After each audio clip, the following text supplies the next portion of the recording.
Today, we're going to take this photo frame from the reject shop, add some cardstock to create this silhouette of my dog.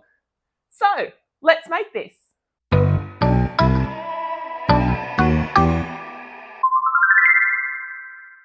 In terms of materials, this is a really cheap and cheerful project. So we've just got 2 grip mats. We've got the standard and we've got the light because we're using cardstock as well as some vinyl. We've got a shadow box photo frame that I got from the reject shop for a couple of dollars. Then I've just got some cardstock. So this Kaisercraft cardstock, it's a really light, nearly paper to be honest, with this beautiful pattern on it. That's going to be our background. Then I've got some black cardstock, the glitter cardstock that I love from Kmart, and then some HTV Ront silver vinyl.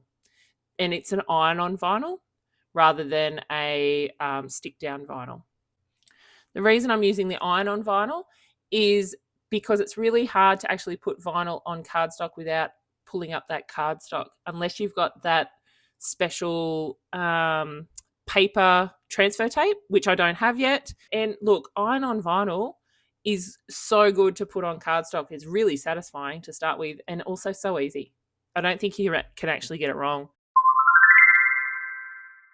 All right, so we're going to use a site called Remove BG or remove.bg to upload our image. I've got a beautiful photo of Juniper that I'm just going to upload and get rid of the background. Now, Canva does a great job of this, but you've got to have the pro version to do it. So if you're a pro user, please just go straight into background remover in Canva. But this, for people who don't have the pro version, this is fantastic because look at how great this has turned out. Juniper's background has completely disappeared and it has done such a great job of keeping her body perfectly. So just let it do its thing and it will load and then just hit download. I'm not sure about the create design with the Canva symbol there. So if anyone has a go at that, please let us know in the comments below and tell us how it goes. Otherwise, I've just hit download. It's gone into my downloads folder and I'm going to start by creating a design in Canva. As always, I'm going for the 12 by 12 square. And then I'm just going to drag from my downloads folder, drag the picture of Juniper over. And you can see there that it's come across perfectly. So we've got her image. It's got no watermark, nothing to suggest that we'll have any issues with it. Now, I don't want her whole body. I just want her head essentially and part of her torso. So I'm not too worried about keeping her whole body. Now I'm going to go into edit image and then I'm going into Duotone and I'm going to click on custom. And what you're going to do is change both the highlights and the shadows to the blackest color, which is a hashtag 0000. And it will change all of her shadows, everything to a silhouette. Now, when you zoom in, because she's furry, because she's a real thing, a real animal, there's little fuzzy bits. Now, that's fine, not really a problem at all, but we've got a Cricut that is going to cut every single one of those little bits. So I'm just going over to the draw section and I've clicked on the texter. Looks like a Crayola texter kind of thing. And I've chosen black. And I'm just going to go along the edge just to smooth it out a little bit. Now, this does not have to be perfect in terms of getting rid of every bump. But what I wanted to do is make sure that all of these little fuzzies are removed, essentially, just so that when our Cricut cuts it, it cuts it without all of those little bits. And because we're cutting it out on cardstock in particular, there can be a bit of an issue where your blade might actually get stuck and rip up the cardstock, which I don't want.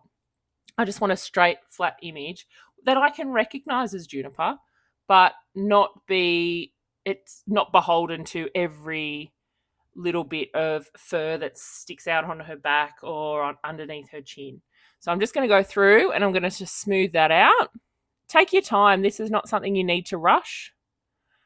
Probably would be easier if you were doing this on an iPad, or even if you had a drawing pad for your computer, because doing it with a mouse is a little bit tricky, but do your best. So I'm just going to go through and finish that off. All right, now that is looking heaps better now. Next thing I'm going to do is just add her name. So I'm going to use a script font for this. I'm going to go into the handwriting section, and I know I want one of these Amsterdams. I'm not sure which one, but I'm going to stick with Amsterdam too. They're a good little font. I do like them, and they cut thick enough that it's not going to be too tricky for me to weed, particularly because I've only got a small frame. So I'm going to have to make that a very small or a smallish word. But I think that Amsterdam font is going to be perfect for that. Then I'm going to go and share that. I'm downloading it as a PNG. It will save as a zip file. Double click if you're an Apple user, right click and extract all if you are a Windows user. And then I'm going to go in to create a new project in Design Space. And I'm going to upload both of these images. So I'm going to start with the silhouette of the dog because it's the easiest one. All I have to do is click once and it's going to get rid of that background, but you do need to get rid of that background. If you don't, you're going to end up with just a black square. And then you're going to save it as silhouette in your upload in case you want to go back to it, because this quite possibly could be something that you're going to make for lots of different people or use it for a number of different projects because it's a really cute idea. And then you're going to go in and do the same thing for the name. Make sure you're getting rid of all of the loopy bits inside the P's, the J's, and the E's. Do a preview of single layer to make sure that they have all disappeared. You may need to zoom in depending on how accurate you are or depending on the font you choose. Sometimes you can click and you think you've gotten rid of a hole, but it's still there because you've clicked on this one pixel that deletes just one pixel rather than the whole looped area. And then save that again with name. So the next thing I'm going to do is create a shape. So now I've uploaded her name and I've uploaded her silhouette, and I'm going to create the shape of the inside of the photo frame. Now I've measured it to be 13 centimeters by 8. So I'm going to go 13 width and 8 high. I think this is the best way to include both the silhouette and the name. You could try a portrait shape, but it's up to you. I'm going to start with my silhouette and I'm going to fit her into the shape that I've created that represents the background. And I'm going to align her to the right and to the bottom so I know that the silhouette is in the exact right spot. Then I'm going to create some offsets. So I'm going to start with a 0.3 offset and I'm going to change the color to a pink. But obviously I need to make it a different pink to our square. So the square at the background represents our pink flowery thing. Our first offset is going to be our rose gold.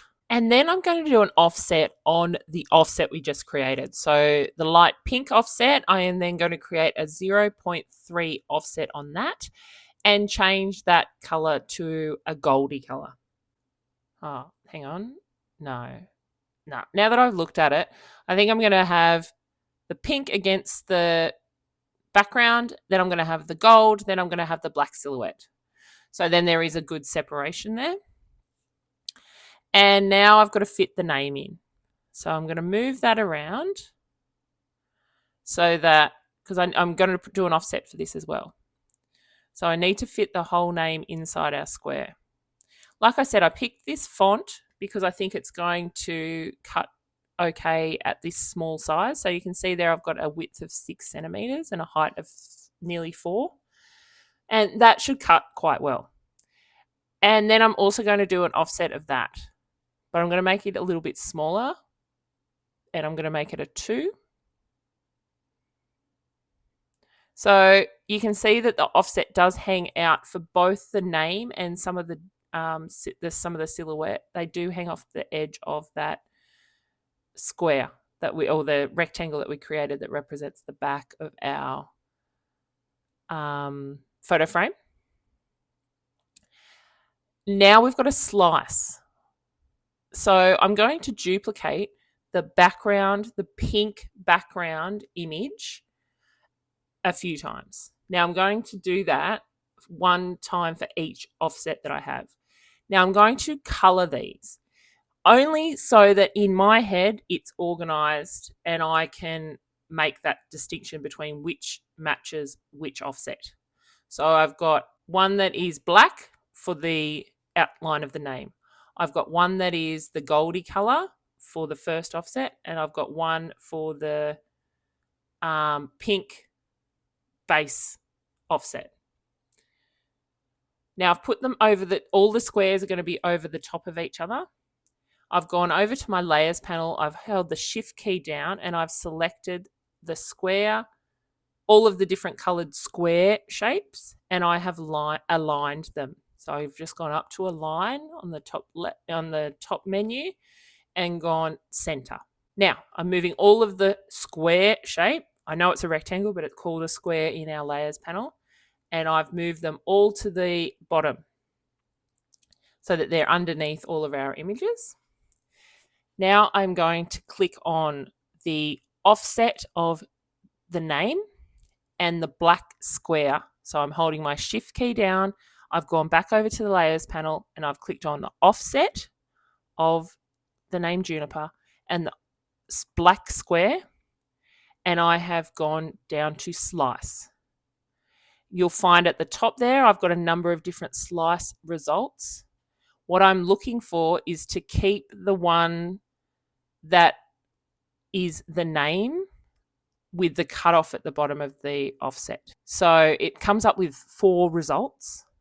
We only want to keep one of those results. We only want to keep the one that we are going to stick onto our picture. So I've kept the offset of Juniper with a cutoff on the J at the bottom. And then I'm going to repeat that process. So I'm going to repeat it for the light pink and the rectangle. And then I'm going to repeat it for the gold and the rectangle. And I'm going to get rid of each of those pieces from our slice that do not give us the silhouette that we are after. If you need to slow this down at this point, I would pause at each of these stages and just watch what I do for each of the slice results.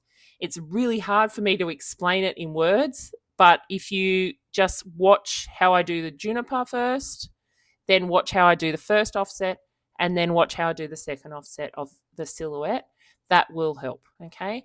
So please pause, slow it down, whatever you need to do to be able to follow that, because trust me, this outcome is amazing. If you do this component properly, you can't fail at it. So just slow it down, pause where you need to do each of those. Then we're going to hit make, save it as whatever it is, and the silhouette so that you know how to get back to this project. And then we're going to click on matte, and then I'll go through the process of aligning it on the mattes. For our mattes, we're going to, look, you can do this as 4 separate mattes, that's fine. You've got 4 different colors there. But what I'm going to do is I'm going to do one for the iron-on vinyl, which I need to mirror. So make sure you mirror your iron-on vinyl, which will be your name. And then I'm going to put the glitter cardstocks together on one mat, and I'm going to keep the background rectangle on its own mat. Reason being, it's thinner than the black cardstock, so I don't want to move that around. But you could if you wanted to. If you've got a bit of cardstock, you just click on those 3 dots and you can click on move object and you can move it to another sheet. But I am going to put those 2 glitter cardstocks together because they're the same setting. So you can just move it. So I click the 3 dots, click move object, and move it to the pink one. You just need to remember which side's the pink side and which side's the gold side. I sometimes write it down. Sometimes do a little sketch, particularly if I've got a number of different objects going on the one mat. And then we hit continue. You'll just need a fine point blade for all of these, so you won't have to change any blades. You just select your different materials. I've got glitter cardstock, I've got a light cardstock, a medium cardstock, and an iron-on vinyl. So now that we've set them up in design space and we've put them on the mats that we want them to be on, so we've got the glitter ones together, we've got the vinyl separate and the cardstock separate. It's now just a matter of making sure that you might need to cut them. So with my glitter cardstock, I needed to cut them to size so that they would both fit on the mat. And then the other thing is to choose the right mat. So for the cardstock, we're using the blue light grip mat. And then for your vinyl, you're just going to use the standard grip mat. And then you feed it through your machine and cut away.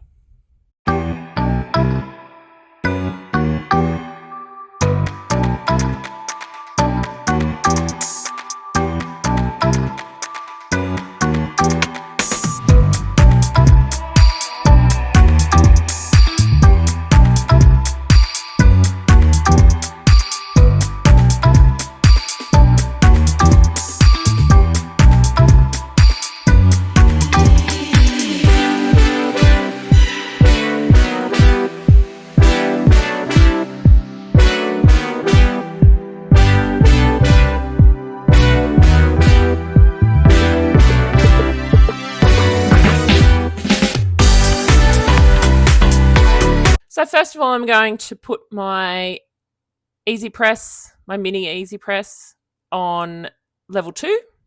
And that's going to be my, just so that we can put the Juniper name on the black cardstock. And then I just need to unwrap our photo frame. Now I'm going to use the background of the photo frame. So that little a piece of paper, I'm going to use that as our backing. Ooh, check this out. This is an IKEA frame. So Reject Shop have rebranded our frame from an IKEA frame to a uni gift frame called Stockholm. Cheeky. Now that the Cricut's cut everything out for us and we've weeded our name, the next thing to do is just to build this. So I had a bit of a mess up to start with, and I actually put my first layer, which is my beautiful craft paper with the flowers on it. I actually put it on the other side, and so because it's not a white background, it's actually shown through on the edges. So I've flipped it over, so I'm using the white side of the backing paper that just comes with your photo frame, and I'm just going to place the card stock. So this is my flowered beautiful one. I'm just going to place that over the top. And I've just used glue tape to do that. I just used Boss Stick, but I've also got some Yoo-Hoo stuff, and I've actually recently just bought some from Shein, so I haven't tried that one out yet. But I'm just going to use glue tape for that because it's very thin, very light cardstock, so it shouldn't be an issue. My next step is to iron on my Juniper name over the top of the offset. So because it's got a very thin offset, you've got to be a little bit precise with it, and it's a fiddly little thing, but just play around with it. Won't take you very long. You can actually make the decision to make your offset go in a particular direction. It doesn't have to be exactly over the top. It's up to you. And you know what, if you make the mistake, just tell everyone you meant it. Doesn't matter. Now I'm just going to put some of that cardstock that I used before, but you can put some baking paper over the top before you iron it, just so that you're not going to melt that backing onto it. And you don't want to heat it up too much because you don't want the glue to seep out. It won't take very long to iron this on. It should stick nearly immediately. Cardstock is so great to have the iron-on vinyl. It just absorbs it, takes it on. Just a quick little extra bit, and then I just need to peel that off, and look at how well it peels off. It's beautiful. Again, HTV Ront, I love it. So now I've really got all of my pieces, and I can just start layering these on. I'm going to start by using some tape, the foam tape, for the first layer, just to see. So I'm going to pop that first layer off, and then I want to see how it goes, because I'm not sure, and I haven't decided whether I'm going to layer each of those using foam tape or if I'm going to kind of play it by ear.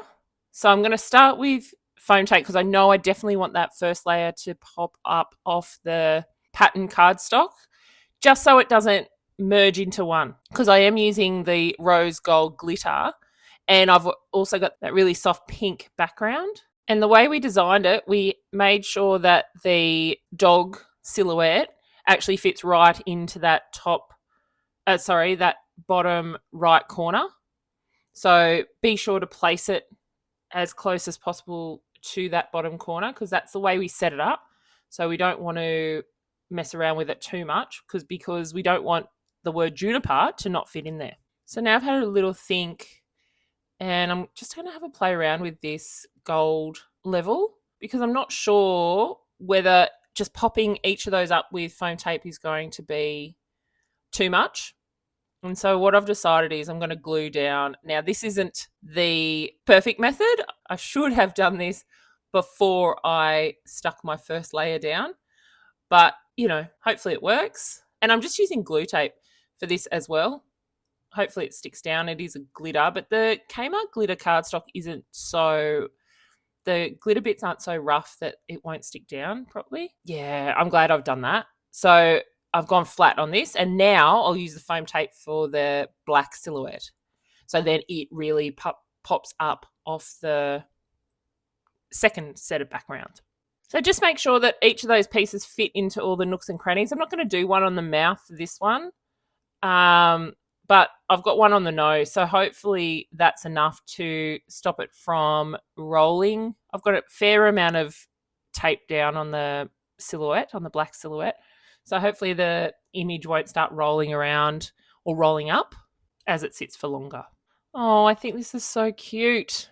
Oh, it's turning out really well. I'm really looking forward to how it's going to look when I put the actual frame on it. Now, with the name, I'm definitely going to use some foam tape on that.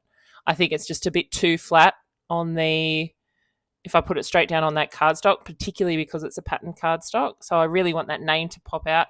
But if I only do one set of foam tape, it means that it's going to kind of pop up off it, but it won't be overshadowing the actual silhouette. This is the tricky bit though. You've got to cut your foam tape thin enough to fit in the name. So we don't want to be able to see it, particularly because this is a white tape and we're doing it against a black background. So make sure that you do cut these thin enough before you stick it down. All right, so I want to make sure I place the name down the bottom of the cardstock, because when we did the offset, we've cut the bottom of the juniper, but oh my goodness. I mean, the sun is creating a great effect as well, but I think this is amazing. I'm really happy with it so far. I can't wait to see it in the frame. All right, so now it's time for us to put it inside the frame. Now, you'll see that, first of all, we're going to have to get rid of the film. So it's got a protective film on the, we're going to say glass, but it's actually an acrylic inset. So we're going to just remove just like we would with any vinyl, we're just going to use our little weeding tool just to lift that up.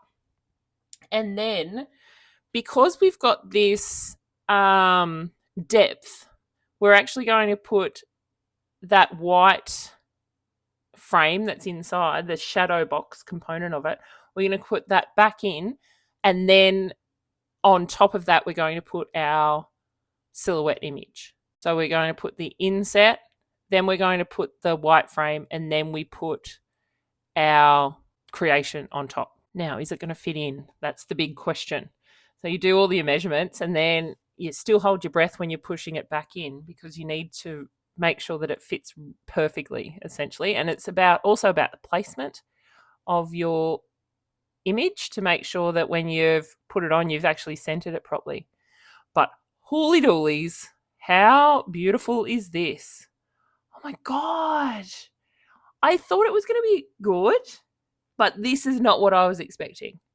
I am loving this so much. I'm just that is just too cute. So I am really, really happy with this project. I thought it would be cute, but I really didn't think about how cool it would actually look when it was finished. The fact that it is such a cheap project to do, and most of us have, if you are a cricketer and have been cricketing for a month, if not more, you've got these materials at home. You've got a little bit of iron on vinyl, you've bought some cardstock, maybe the frame you don't have, you might have to go out and get the frame, but that was $3 or $4 from the reject shop. It is so great. This could be done as a gift. You could have it for yourself. You can do it in various different sizes. It doesn't have to be this small size. There are shadow box frames at Kmart. You can get them obviously at IKEA, we now know. But yeah, get out there and have a go at this one. Great gift. You can do this with pets. You could do this with people even. But I urge you to really go out and really try this one. A great one for a beginner as well. I hope you've enjoyed this. Please make sure you like and subscribe. And I'll see you next week with a new project.